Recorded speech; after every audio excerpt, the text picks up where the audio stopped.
ভারতীয় পণ্য, ভারতীয় পণ্য, বয়কট বয়কট, ভারতীয় পণ্য, বয়কট বয়কট, দিল্লি না ঢাকা, ঢাকা ঢাকা, দিল্লি না ঢাকা, ঢাকা ঢাকা, বয়কট পণ্য, ভারতীয় পণ্য, ভারতীয় পণ্য, বয়কট বয়কট, ভারতীয় পণ্য, বয়কট বয়কট।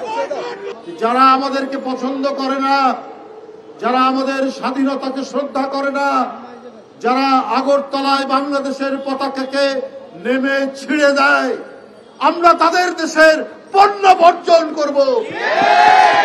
আমরা তাদের দেশের যে আগে শাড়ি কিনতো আমাদের মা বোনেরা, স্ত্রীরা, তারা আর ভারতের শাড়ি কিনবে না, তারা ভারতের সাবান কিনবে না, তারা ভারতের টুথপেস্ট কিনবে না, তারা ভারতের কোনো মশলা কিনবে না। আমার দেশ, আমরা স্বনির্ভর। আমার এখানে পেঁয়াজ হয়, ভারতের পেঁয়াজের চাইতে আমাদের পেঁয়াজের ঝাঁঝ অনেক বেশি। ভারতের মরিচের চাইতে আমাদের মরিচের ঝাল অনেক বেশি। আমরা যদি আমাদের জায়গা না থাকে, আমরা ছাদের উপর মরিচ লাগাবো, আমরা বাড়ির উঠোনের মধ্যে আমরা পেঁপে গাছ লাগাবো, আমরা পেঁয়াজ লাগাবো, তাও আমরা ওদের মুখাপেক্ষী হব না। আমরা ভারতীয় পণ্য বর্জন করব। বন্ধুরা আমার, আপনারা দেখেছেন আগরতলায় বাংলাদেশের সহকারী মিশন প্রতিদিন সেখানে 250 থেকে 300 ভিসা তারা অনুমতি দেয়। বাংলাদেশ সরকার সিদ্ধান্ত নিয়েছে, সঠিক সিদ্ধান্ত, তারা ভিসা বন্ধ করেছে। সেখানে কিছু উগ্রবাদী মানুষ জোরপূর্বক বাংলাদেশের যে সহকারী হাই কমিশন তার প্রধান ফটক ভেঙে ভিতরে ঢুকে আমাদের কর্মচারীদেরকে আঘাত করেছে।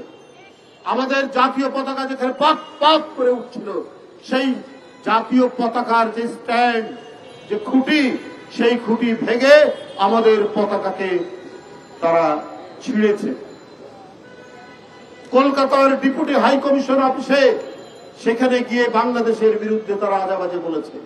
বোম্বের ডেপুটি হাই কমিশন অফিসে তারা বলেছে। আমরা তাদের নানাবিধ বাংলাদেশ বিরোধী প্রচার আমরা দেখছি। তোমরা আমাদেরকে পছন্দ করো না, তারপরেও তোমাদের জিনিস কিনতে হবে।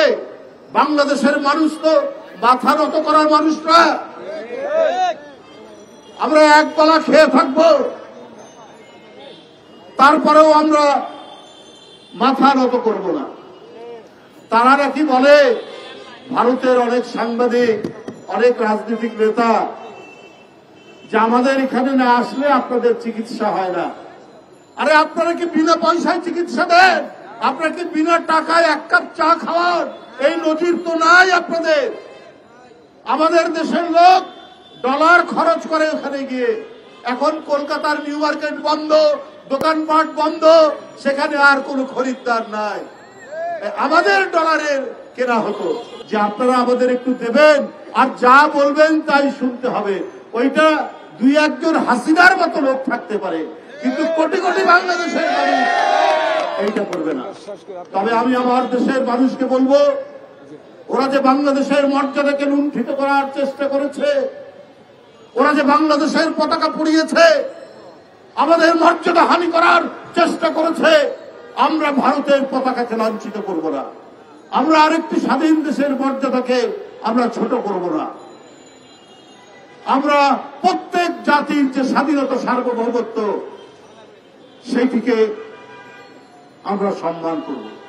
যারা আমাদেরকে অপছন্দ করে, যারা শুধুমাত্র একজন ব্যক্তি, যে ব্যক্তি বাংলাদেশের মানুষের উপর অত্যাচার করেছে, নিপীড়ন করেছে, গুম করেছে, ছাত্র জনতাকে রক্তে রাজপথে রক্তের বন্যা ভাসিয়ে দিয়েছে, সেই হাসিনাকে, সেই আপনার নিষ্ঠুর হাসিনাকে তারা পছন্দ করে, বাংলাদেশের মানুষকে পছন্দ করে না। বাংলাদেশ টিকে থাকুক এইটা চায় না। আজকে তারা নানা ধরনের উস্কানি দিচ্ছে বাংলাদেশে। আমরা ওদের দেশের পতাকা নয়, তাদের দেশের স্বাধীনতা পতাকাকে আমরা সম্মান করব। ওরা যদিও আমাদের পতাকাকে অসম্মান করেছে, কিন্তু আমরা ওদের পণ্য বর্জন করব। বন্ধুরা আমার, একটি পুরনো শাড়ি আমার বাসায় আমার স্ত্রীর ছিল, আমার স্ত্রী আমাকে দিয়েছে একটি শাড়ি, ইন্ডিয়ান শাড়ি আছে, আমি বলছি দিয়ে দাও, সে দিয়ে দিয়েছে। আমরা টাঙ্গাইলের শাড়ি পরবো, আমরা রাজশাহী সিল্ক পরবো, আমরা কুমিল্লার খদ্দর পরবো, আমরা ইয়ে করবো। বন্ধুরা আমার, এই সেই ইন্ডিয়ান শাড়ি, এই ইন্ডিয়ান শাড়ি আমার স্ত্রী ছিল, সে নিজেই এই শাড়ি দিয়েছে। এইটা আজকে আপনাদের সামনে ছুঁড়ে ফেললাম।